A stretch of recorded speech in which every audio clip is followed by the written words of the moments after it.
Hi, everyone. My name is Hannah Whalen. I am a librarian and an archivist, and I am also the Documentation and Archives Director at Texas After Violence Project, which is based out of Austin. And I'm sure we'll get more into details of what brings both Raquel and I to this work, but for now, I'll pass it to Raquel for introductions. Hello, everyone. My name is Raquel Garcia. I am the Texas After Violence's community archivist. So I am located here in Austin. And yeah, I am a student at the University of North Texas, and I am still working on getting my master's in library science.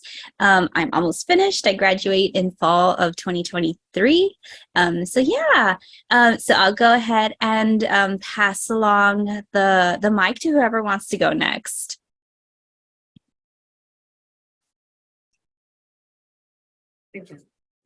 Like us to introduce ourselves?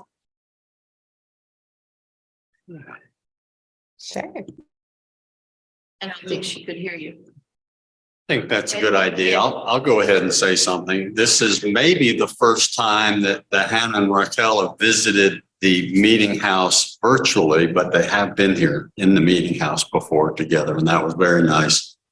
I was privileged to participate in an interview that they did after my friend Gary Green was executed, and we sat in here, which was an appropriate place, and it gave me a sense of what they're going to talk about, what the Texas After Violence Project can do, and I've learned a little bit about them. So, Chip Bach, that's me. And Raquel, it's good to see you again too.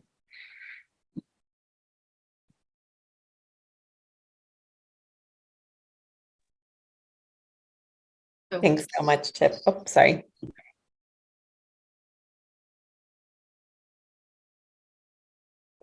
I'll just, if we could, why don't we all just introduce ourselves quickly? Hello, my name's Stuart. And I'm Liz Yates. I'm Mitch Jerry. Mary Hampton. I've been visiting people on death row for off and on for 18 years. Joanna Gong, also visiting people on death row. I'm Jerry Sorrell.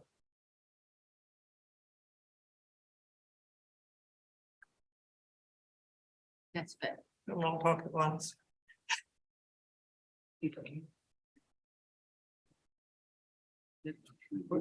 We're a small group. That should do. All right. Claire. Hi, I'm Claire online. Volker online, and I see. Yeah, my name is Jim Schwader, and the internet is breaking down constantly this morning. I'm sorry about that.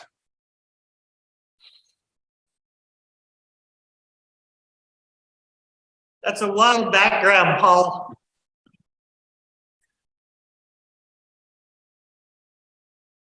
Wonderful. Would it be helpful if we gave kind of an overview of Texas After Violence Project first, or is there another way to kind of start and that's further down the agenda?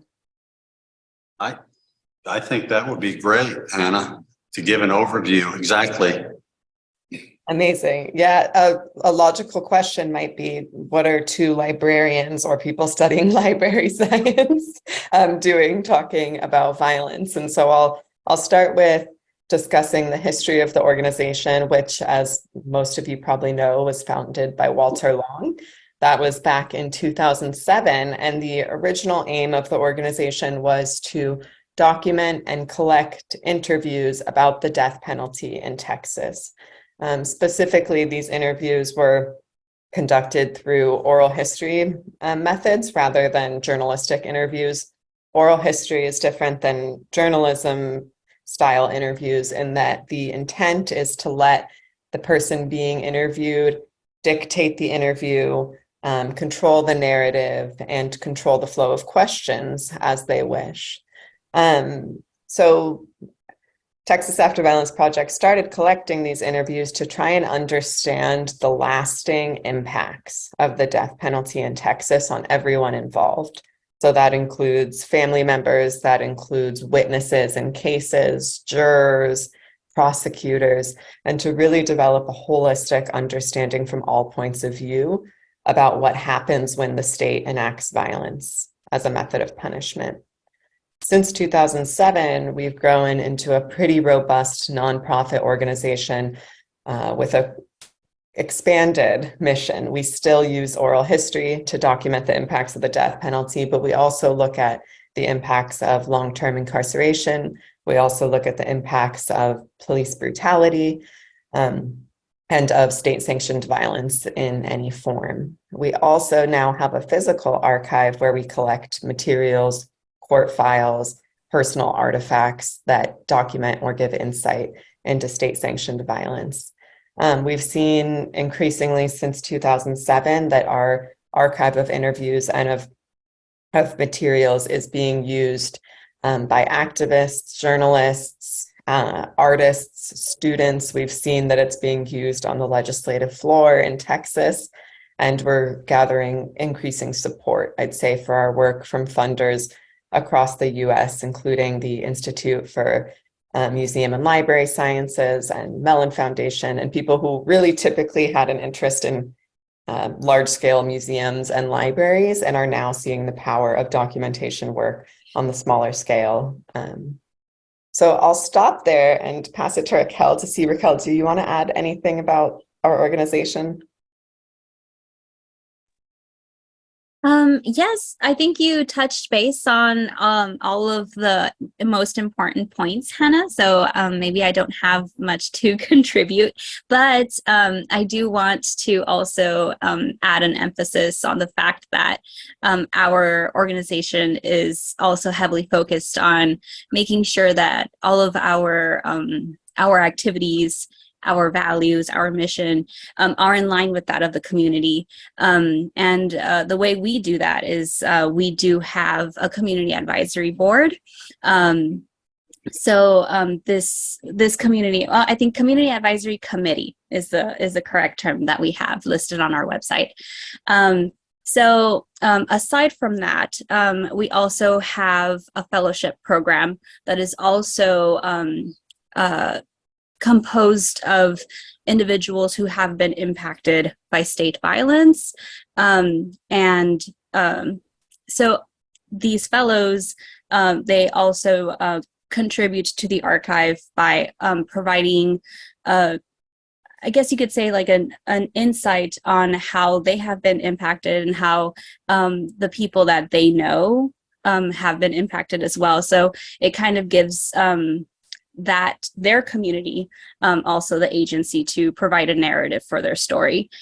So yeah, I think that's all I wanted to add. Thank you, Raquel. And that brings me back to when I said we would explain how two librarians get involved in this work. And there's a growing movement in the US around community-based archives. So as Raquel mentioned, all of our missions and values align with the needs of our communities.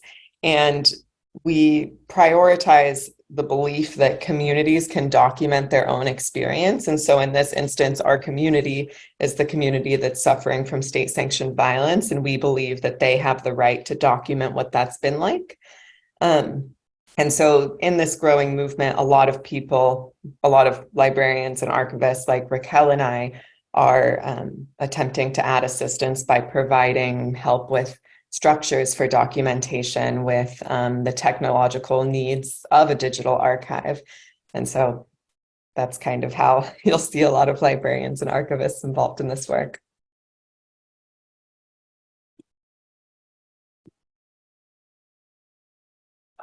A question, Hannah and Raquel.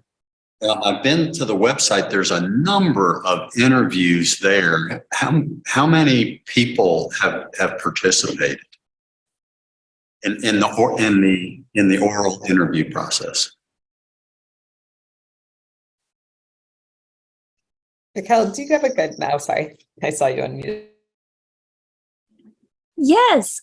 So right now we are in the process of consolidating a couple of metadata sheets, and I can confidently say that we have maybe over 200 interviews that have been conducted. However, I will add that you might not find all of these interviews on AVA, which is our After Violence archive, which is linked to our website. So on AVA, we have our, excuse me, we have a couple of interviews that were conducted between 2007 to 2013, and then we have a larger bulk of those interviews are conducted from 2017 to present. So a lot of our older interviews are actually located in a repository with the University of Texas with the Human Rights Documentation Initiative. So there are a couple, well, I say a couple, there's about maybe 100 plus interviews in that repository as well. So we're in the process of consolidating those two repositories. That way everything exists in one place. I have a question also, because I know that we've talked with you about donating correspondence, physical correspondence, and so I'm cleaning house. I found some more letters from people who have been executed, and so I can't ask them at this point, is it okay if I donate your letters? But one of them I did, and he said yes before he was executed. Let's say I call you up and say I've got some letters. What's the step-by-step process then? Yeah, that's a great question. And it also kind of surfaces one of the most difficult aspects of this work, which is consent, especially in the instance that someone has already been executed. I'll start with the first instance where you said you received permission and you reach out to us and you want us to work with you to document the correspondence in the After Violence archive. So first, we would sit with you to understand the contents and kind of scope of the correspondence. You know, is this 5 boxes or is it 1? Is it artwork that was exchanged or is it letters? And then we'd work with you to look at a deed of gift form together and make sure that you're comfortable signing a deed of gift form that would then give these materials physically and digitally to Texas After Violence Project. We typically meet with people to go over the deed of gift in case there's any questions about anything in that contract, because it is ultimately a contract. After that is signed, we will take those materials and begin digitizing them. And in the digitization process, we'll also work with you to see if there's anything that you would like redacted before anything's made public. And we prioritize redactions for a couple of reasons. One, because we know that in correspondence, a lot of really personal details are disclosed that maybe shouldn't be made public, or personally identifying information such as addresses can be disclosed sometimes, right? So we really read through everything and then make those redactions. Sometimes people will say, oh, you know, I want this box of correspondence to be made public, but not this one. And so we go through and we really kind of tailor what public access should look like. Or in some instances, we will digitize the materials and keep them at TAVP, but the donor, which in this case would be you, can also say, I'm not ready for these things to be made public. I don't feel like the consent has been adequately ironed out. Family members are still grieving too much. And so that anything being made public could exacerbate that, in which case we will create an embargo, which means that the materials cannot be made publicly accessible until a date that's determined by the donor. So throughout that process, we're really working with you to make sure that it feels comfortable and that it feels like public access is a safe and good thing. Now, in the second instance where someone can no longer provide consent, the person you were corresponding with can no longer provide consent, that's a really tricky situation where we will typically try and work with the closest loved one if they are still alive and gather consent through them. There's really no legal protocol for these instances, right? Because so few people face these instances to begin with. And so we just try and respect the wishes of family members and loved ones in that instance, but we also respect that you, as the donor and the person who forged a relationship with this person, are also a loved one. So we're kind of navigating that carefully, speaking with you, connecting with family members if possible. And we might rely on you in that instance to help us get in contact with some family members. But if we cannot reach anyone else outside the donor to get a couple opinions, we might suggest an embargo, which is what I just noted earlier, where we kind of hold off on making materials public until we can do a little more outreach. But we would certainly still help you to digitize materials. We would take the materials and care for them in our archive if that's what you'd like. And that's something I kind of want to really emphasize here is we don't do this work just to make things public, though we believe that the public should know. We do this work to preserve legacies and stories. So even if it means they're never made public, we're going to work with you to care for the materials.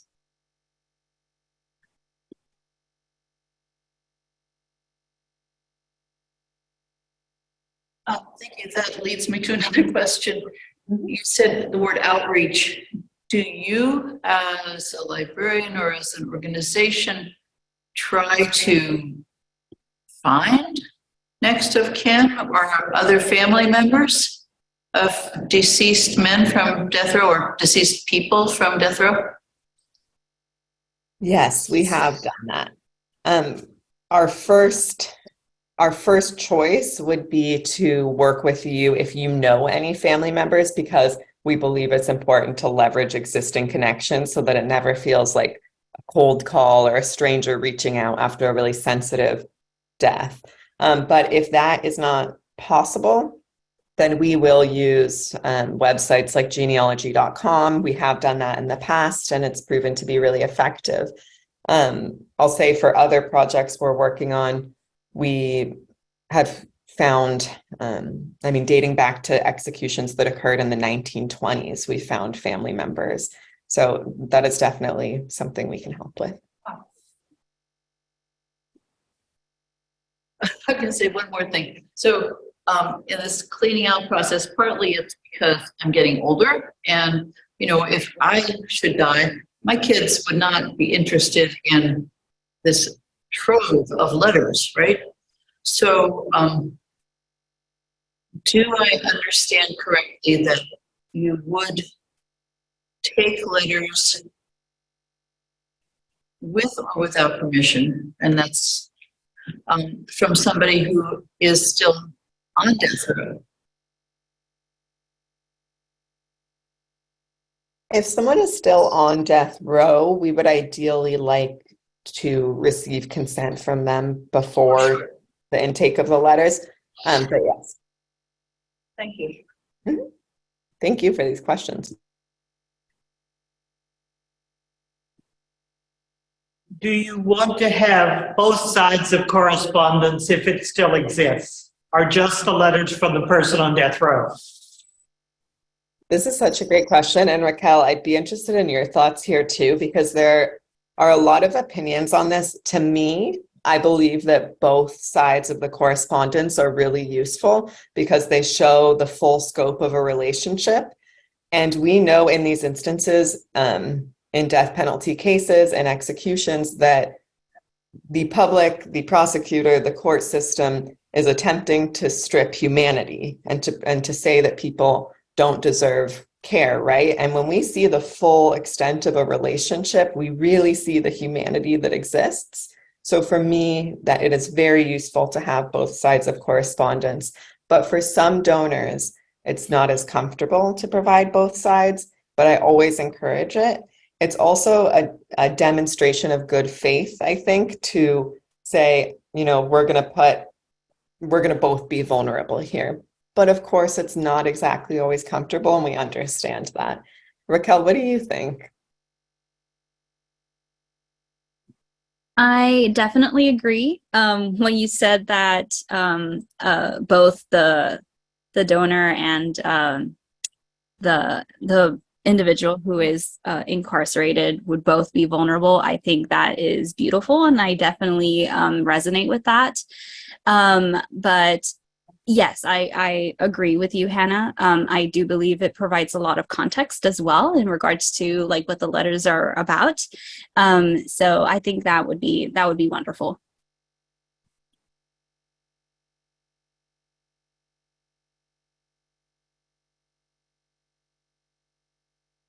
I have a different question, or maybe, and we can certainly come back to the letters too, but I know that Texas After Violence Project also has a program that is available for example, family members of incarcerated individuals for some degree of counseling.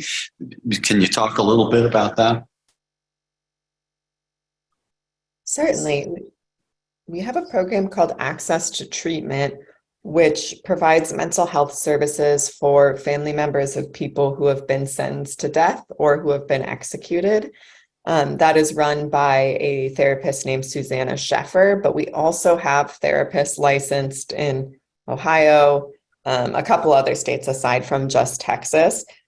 And essentially the aim is to train mental health professionals to provide the very specialized support required to offer mental health counseling to family members in these instances. We know that the needs are unique. We know that there's a lot of vicarious guilt, there's a lot of trauma, there's a lot of hurt that not every mental health professional is necessarily able to work with. And so there wasn't any program like this prior to Texas After Violence that specifically focuses on this kind of therapeutic need. So if you do know anyone who has been sentenced to death or who has been executed, who has living family members, absolutely reach out to us and we can connect them with this program. It's primarily supported through grant funding that allows us to provide either free or extremely low cost mental health care in these instances.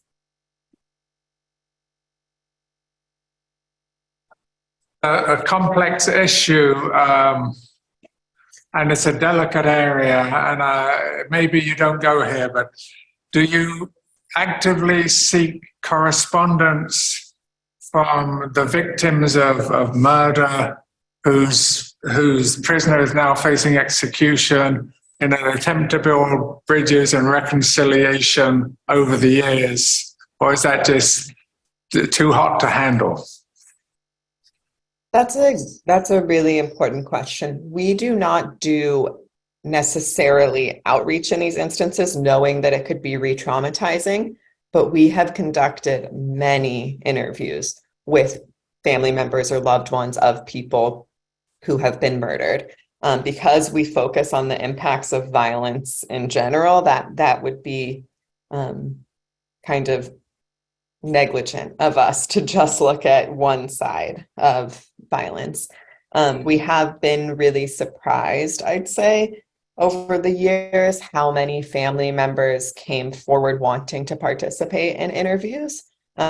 So we still are always interested in correspondence and interviews, but I can't really think of any instances where we actually just conducted that outreach because as you said, it's extremely sensitive and we don't want to re-traumatize someone or bring up something that they are actively grieving and do not want to be, contacted about perhaps.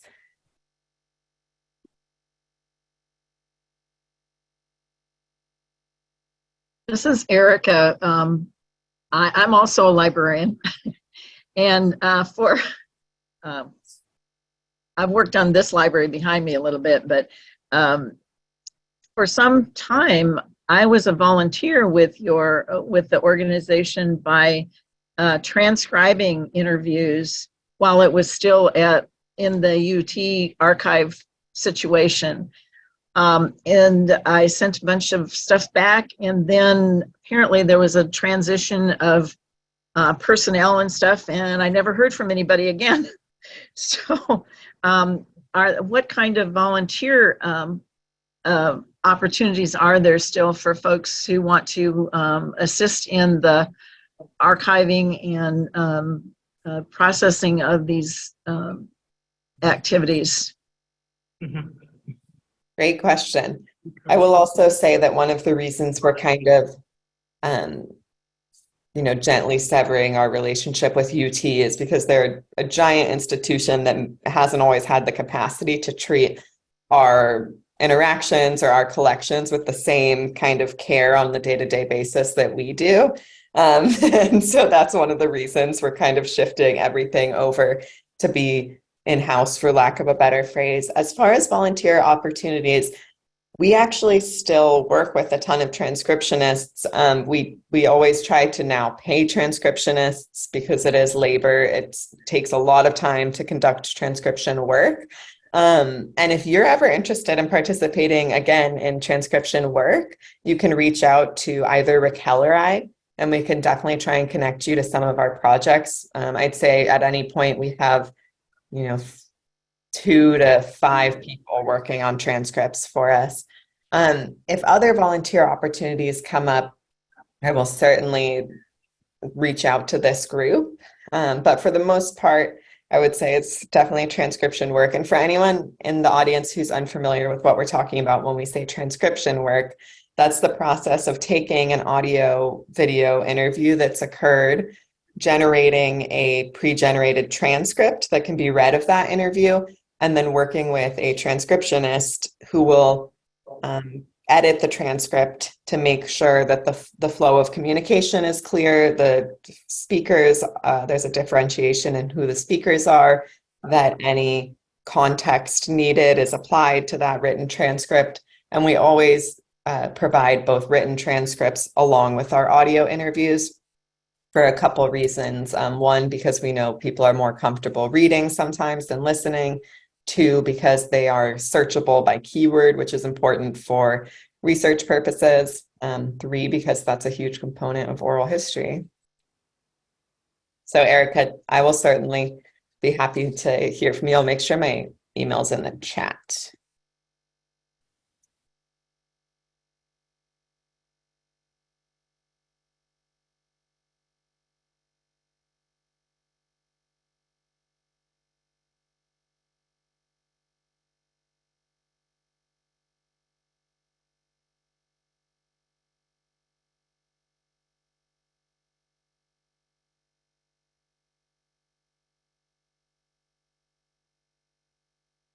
I do have another question, and if I don't mean it, if this puts either of you on the spot, but you mentioned earlier how the archive had been used, and that to me is really amazing. Used by activists, you've heard it in various places.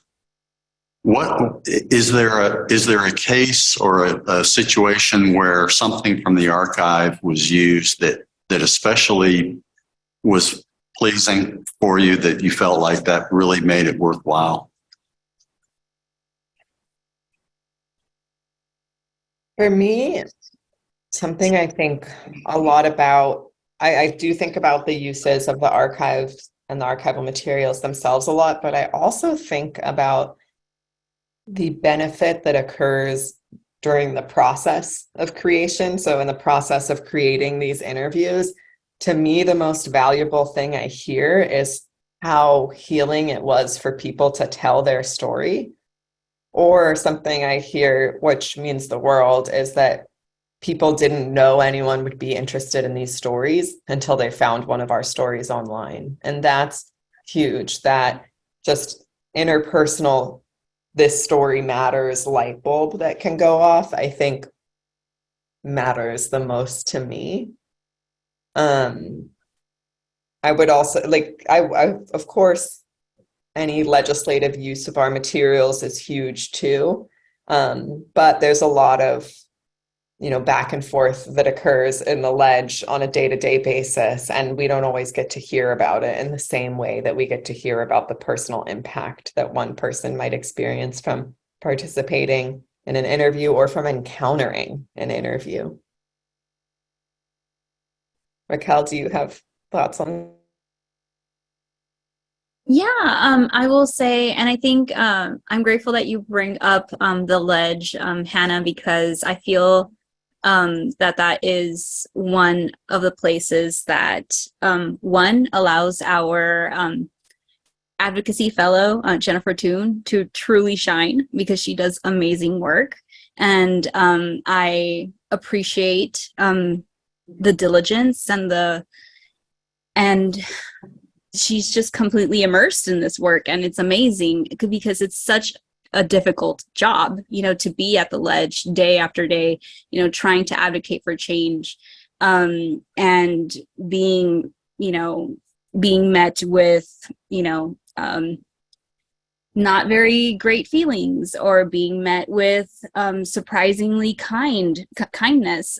So I do feel that there are times where Jennifer Toon does share items from our archive to provide context in the things that she's trying to advocate for. So I think that's wonderful. And I think I don't remember what it was, but they created an honor for her, Hannah. What was it exactly? I forgot the name of the term, but I don't remember the term either, but it was basically a recognition of the work that she's doing every day on the floor, for her and Maggie Luna, who's another friend of TAVP. And that's huge to, be recognized in these spaces, which often are really daunting.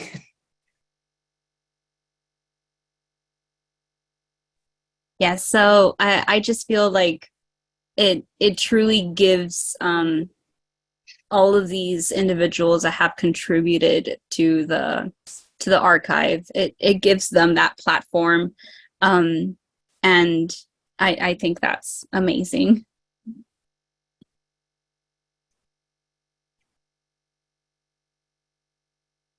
I'm going to amplify what you said too about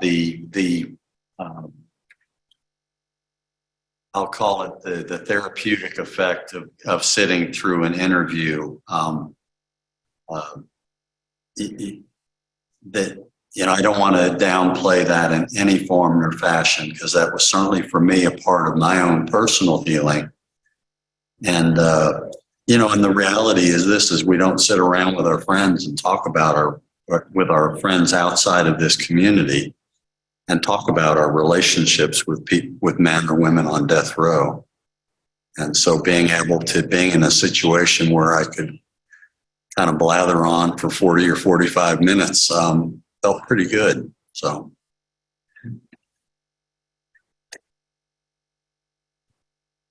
Thank you, Chip. We really, really were grateful that you trusted us with your story and that we got to sit with you.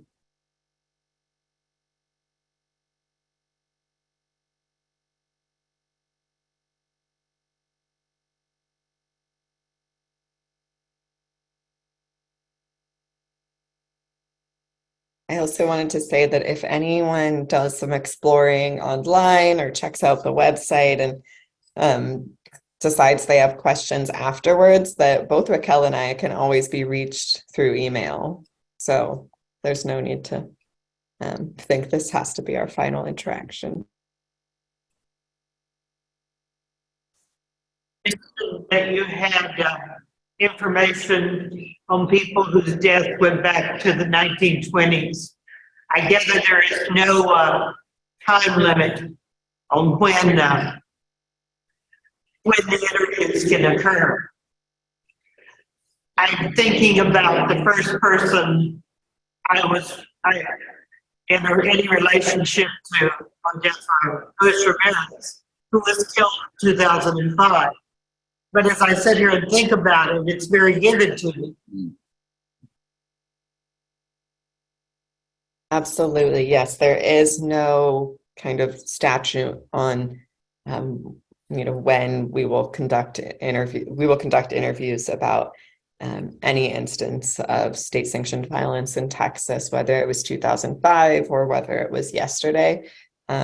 So please still feel free to reach out to us, and we can help with if if we do need to kind of determine consent after the fact, we can still help with that. As I mentioned, we were able to kind of track ancestry back to 1920s. We can certainly do it to 2005.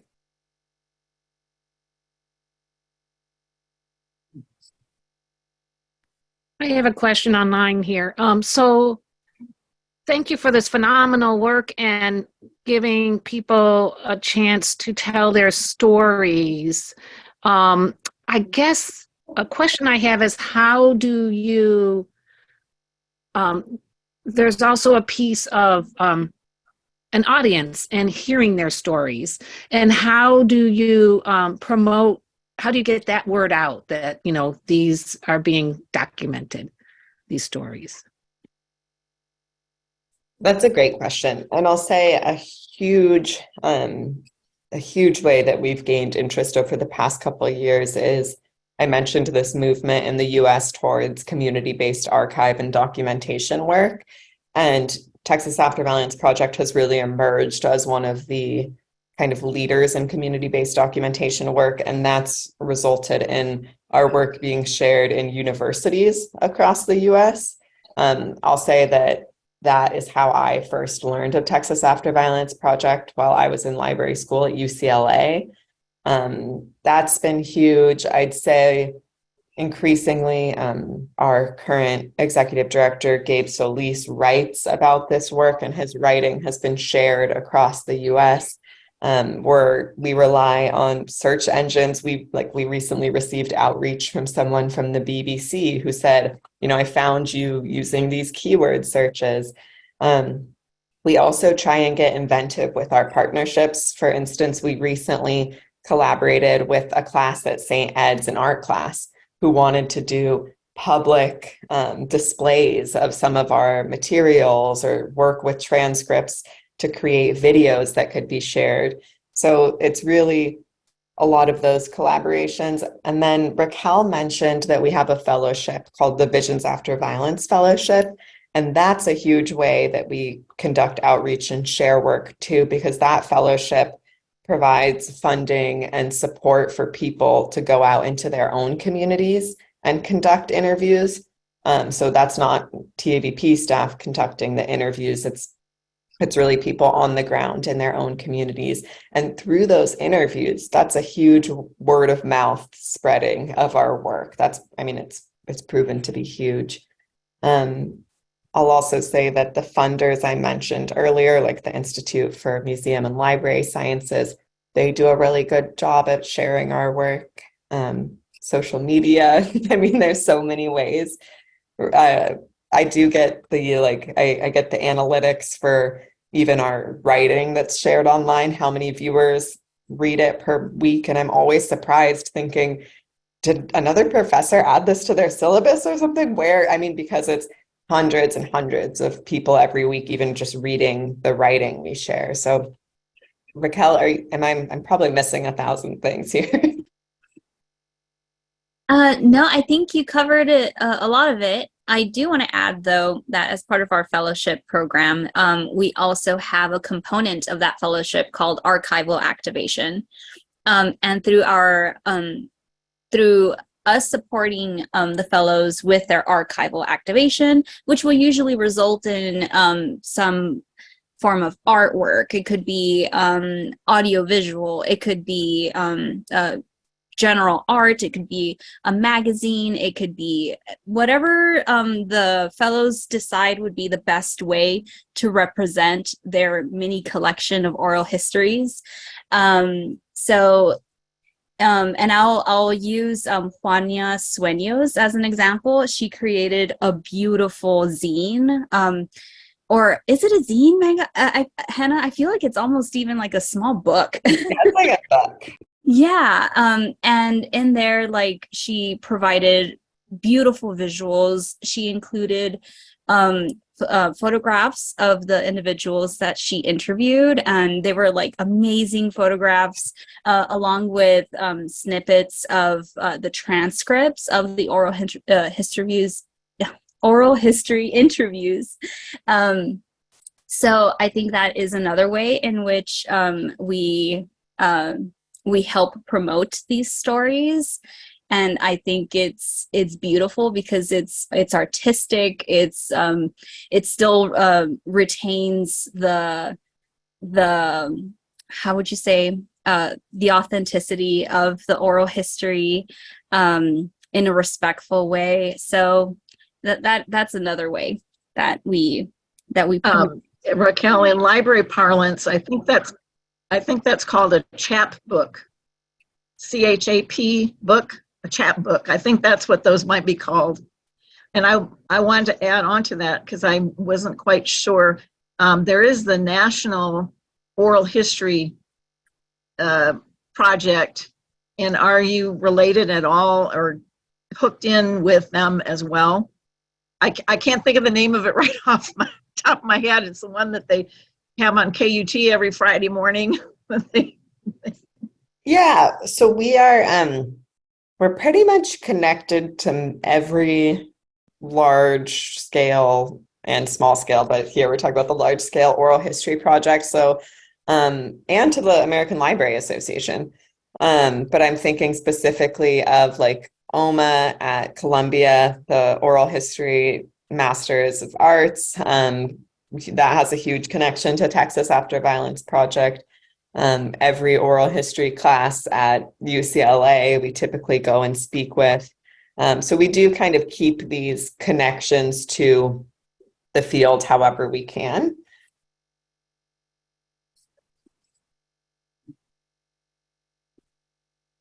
About 5 more minutes if anyone else has questions.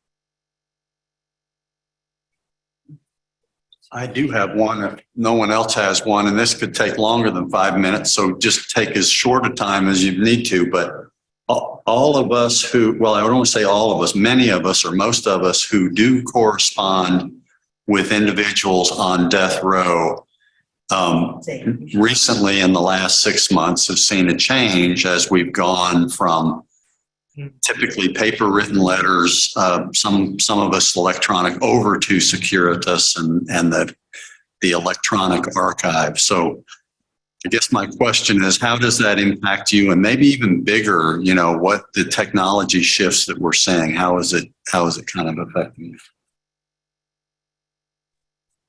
Yeah, that's a really, really important question. I'll say as far as how it impacts archives in general and documentation work in general, there's a couple ways. One, in this shift to digital technologies like Securus, we might gain some speed of interaction, but we lose a lot of heart in interaction. We lose handwriting, sometimes we lose color. Even in the exchange of artwork now being scanned and then shared, we lose a lot of being able to actually hold something. There's a lot of emotional resonance that doesn't exist in these digital technologies. A lot of people say there are things that are gained, as I mentioned, speed of communication, sometimes, not always. One thing we're really concerned about, that I am deeply concerned about with these technologies, is the ease that they are through which they are scanned and surveilled. That is much different than with handwritten communications. We fear sometimes, knowing that the people we correspond with are deeply surveilled, that this allows prisons and jails to more easily target people. I'll say that one thing I talk about quite frequently in my work is there's a at Columbia University, it's called the Knight Institute for the First Amendment. They've been doing a ton of research and Freedom of Information Act requests around this. And they actually found that during the pandemic, when these technologies were really starting to proliferate, that the number one keyword being searched in these communications leaving and entering jails and prisons was COVID-19. Because jails and prisons had such an interest in tracking communications about the virus that were entering and leaving, because it exposed them to reputational harm, legal risk. So we know that these technologies are being deeply, deeply scanned, and typically by keywords.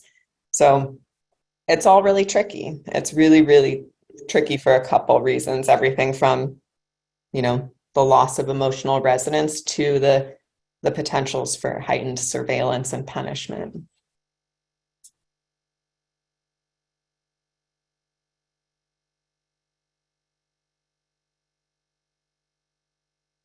But I will say, Chip, I'd be really interested in hearing from you all as you're continuing to correspond through platforms like Securus, because we're all kind of learning about this together.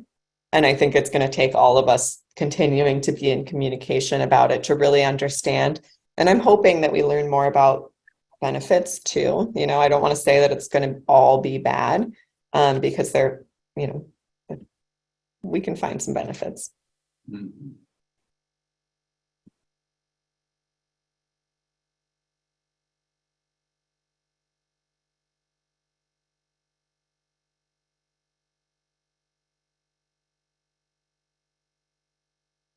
If there are no more questions, I just want to say thank you for inviting us. It's really, really amazing to meet you all and to see so many people who are interested in learning about our work. And I just want to say that anyone can reach out to us at any point through our emails, and we'd be happy to continue communicating.